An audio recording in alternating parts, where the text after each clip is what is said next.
Well, here we are in Las Cruces. At the moment, I'm down by some little park that they've got out here. Um, I do like seeing those mountains over there. They're very cool.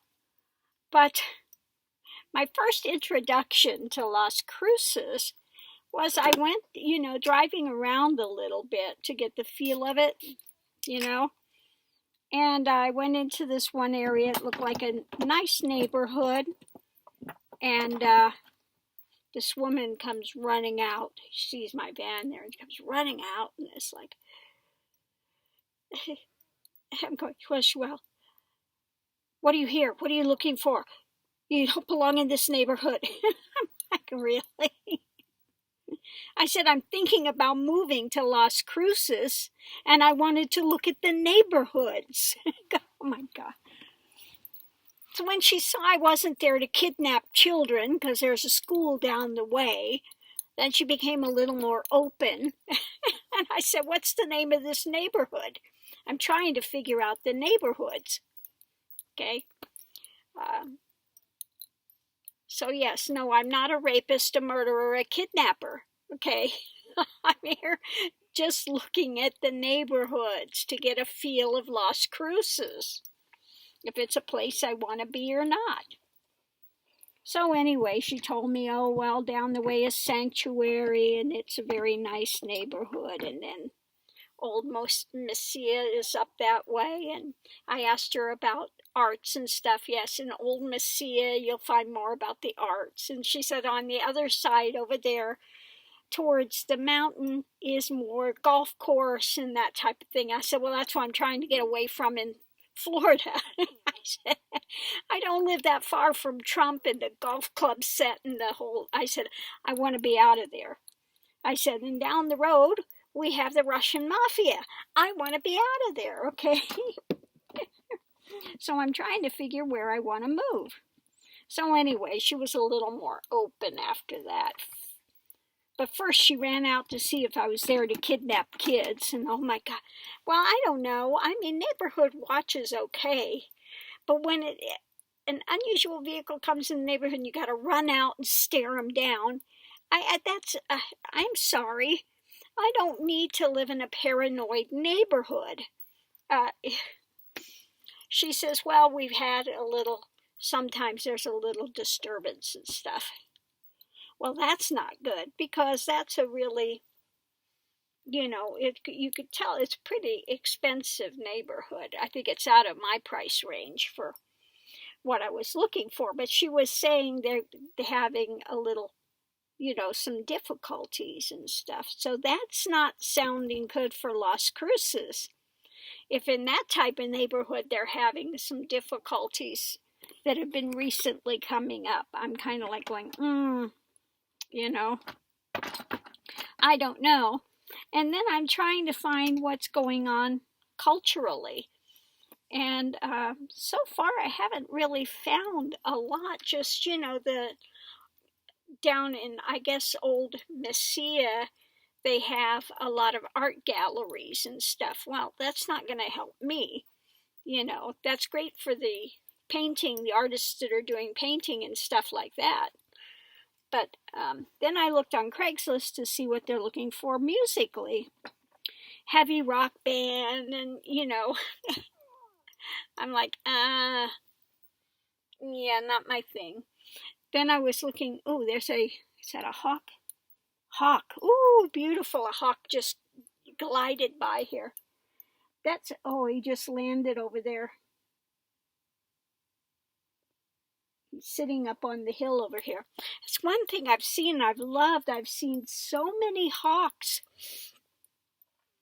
driving down the freeway, sitting in the trees. Since the trees are all denuded of the leaves, you see all these hawks sitting. Now, my totem animal is the hawk, but it's the red-tailed hawk. I haven't seen many red-tailed hawks, but I have seen a lot of hawks along the way. So that always makes me happy to see hawks. I only saw a hawk twice in Florida. One of it came just before I was ready to move out of my house. It came and landed right in my yard on this little pole I have out there. I did see a hawk. But anyway, I came, and then I was looking for Native American items, to buy something, and I'm not finding anything even listed. Santa Fe, you find a whole lot, and then again, Santa Fe is more touristy and things. Which, if it's a touristy area, usually you can go out and do busking and stuff like that. But then again, it's cold up there, and it's pretty expensive up by Santa Fe. So at this point, I'm kind of sitting with things and going, Like I said, I do love seeing those mountains over there. They are majestic, very craggy, and today driving here was a lot of fog coming over. So I do like those mountains. I do like the adobe houses. But looking and trying to scour the internet for something that I could go to that I would be interested in, or I'm not finding a lot. Maybe I just don't know how to look it up. I don't know. Anyway, so I'll more than likely be here a day or two if I can find a place to park. And yes, last night was nice, being able to have a nice hot bath and soak. It was like, this is heaven. So that a Motel 6 with an actual bathtub, and that they didn't take the stopper out so you can't use it. Yeah, I'm really limited in hotels because I have the little dogs. Now, you can stop at Super 8, but they charge you $10 extra a night per dog. What are these two going to do? They don't shed. They don't make a mess. So to pay an extra $20 a night for them to stay is ridiculous. I'm not going to do that. So I'm pretty much limited to Motel 6. And then Motel 6 does not, some of them are fine, and then others of them are rat traps. They're just, a lot of the Indians, the Patels especially, come over here and buy up the hotels. And they don't do much to fix them up. They do the minimal they can get away with. And so it's kind of gone down the tubes.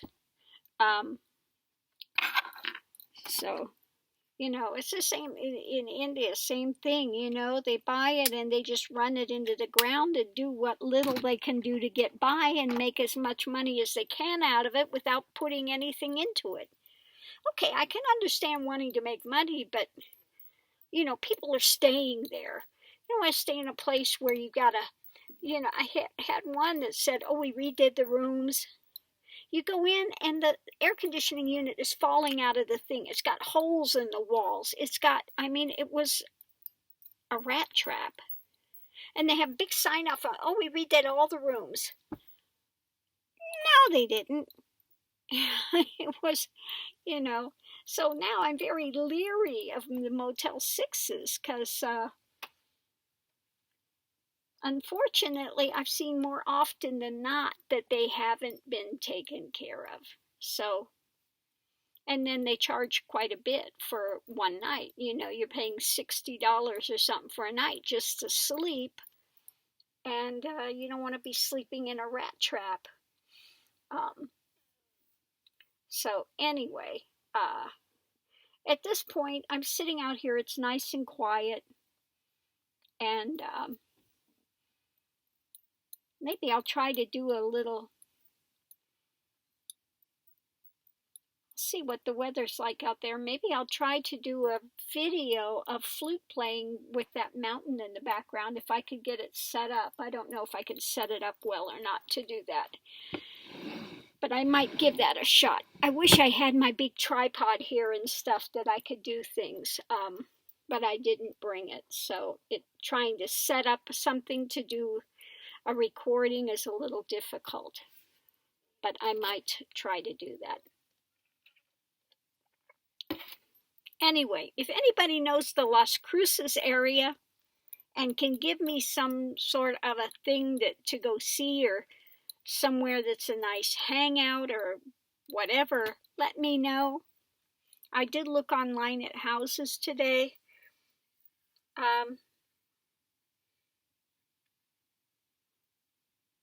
And they were okay. What I found, it was okay. So far, I haven't had any bids or anything on my house in Florida. So again, I'm kind of in no man's land at the moment. So I'm debating on, do I want to stay here or do I want to go to Arizona and hang out for a while? What's my next move going to be? I was out by Elephant Butte. I was Truth and Consequences, and then Elephant Butte is right by there. But I came out in the morning and it was frosty.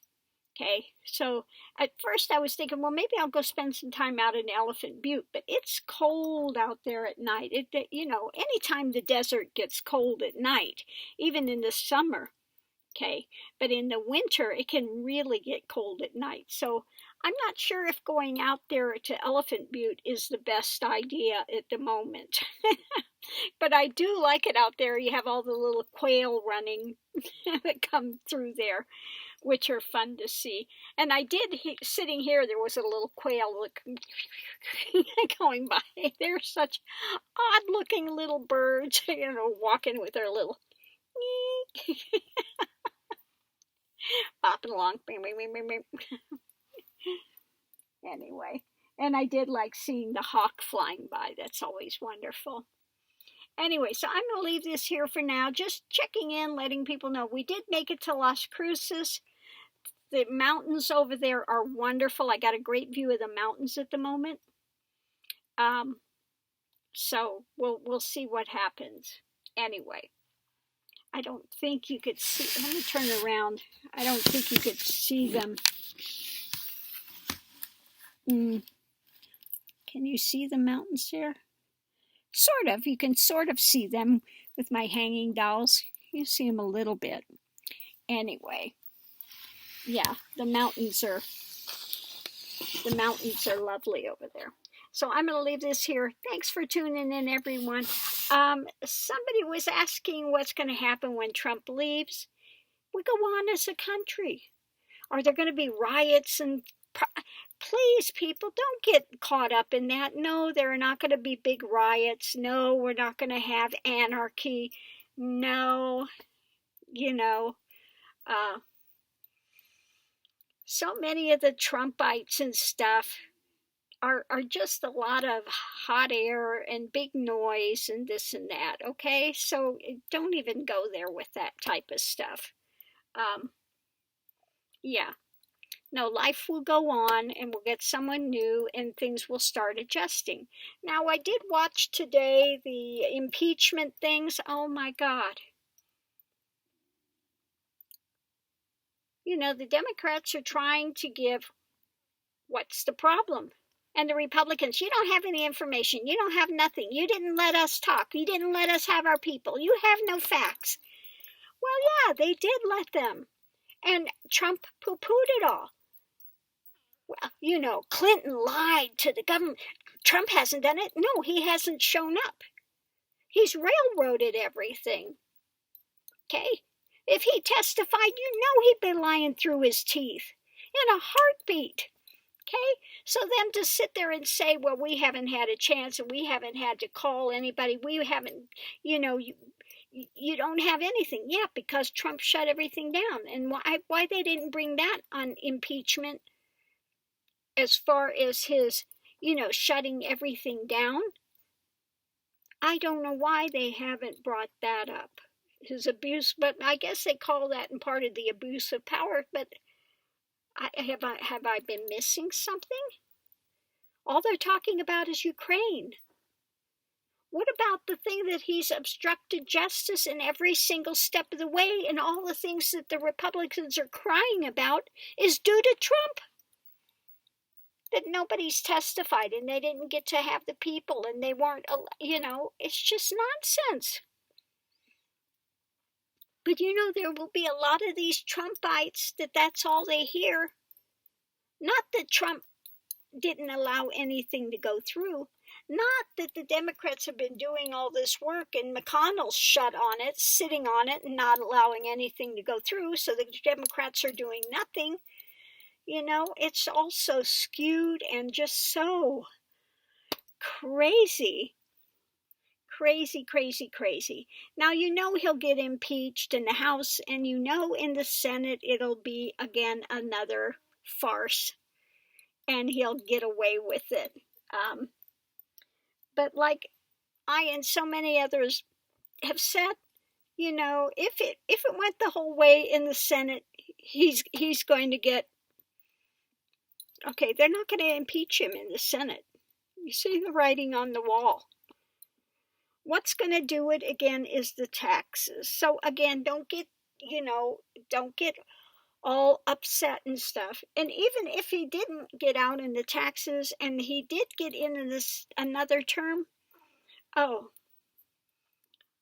telling you, that would be the end of the Republican Party for sure. They would be just, but that's not going to happen. Okay. Whatever term he had left, if it got out of the Senate before that, and they see how he's just really manipulated things to big nth degree, that would be the end of him as well. Okay, once he figures he's gotten through with it, now he's got no restrictions of his power, he's been exonerated. You think he's bad now? He would get 10 times worse, and they would have to finally put their foot down and say that's enough. Okay, so no matter which way this goes, people, again, it's going to work out okay. It's going to be fine in the end. So just let's take a chill pill and watch how the universe is going to bring this around. Okay, so thanks for tuning in. And the other thing I had today is on my other channel. I had a thing about Nithyananda. People were asking about him, and people were there convinced he's got this black magic power. He's got all this power. Oh my God, I'm scared. And he's, what do I do? What do I do? Well, he's a wanker. He's got no powers. Okay, he's a wanker. That's all. He's got so much hot air. I said, the hot air balloons, they don't need a fire. All they need is him to stand there, and it's enough hot air to put the balloon in orbit. Okay? If he had all this black magic power that you want to ascribe to him, do you think Lenin and R.T. Rao would be still walking around? Okay? He's got nothing. He's bullshitted you so bad that you're ascribing to this little wanker powers that he doesn't have. So just take whatever you've got of his stuff, take it out, burn it, do a ceremony, go in, get some fresh flowers, lighten up your house, get rid of whatever negative crap you've got of his, throw it out, and go on with your life, and don't give it another thought. Okay? So anyway, I'm leaving this here. Hopefully I can get it to upload. See you online. Aho.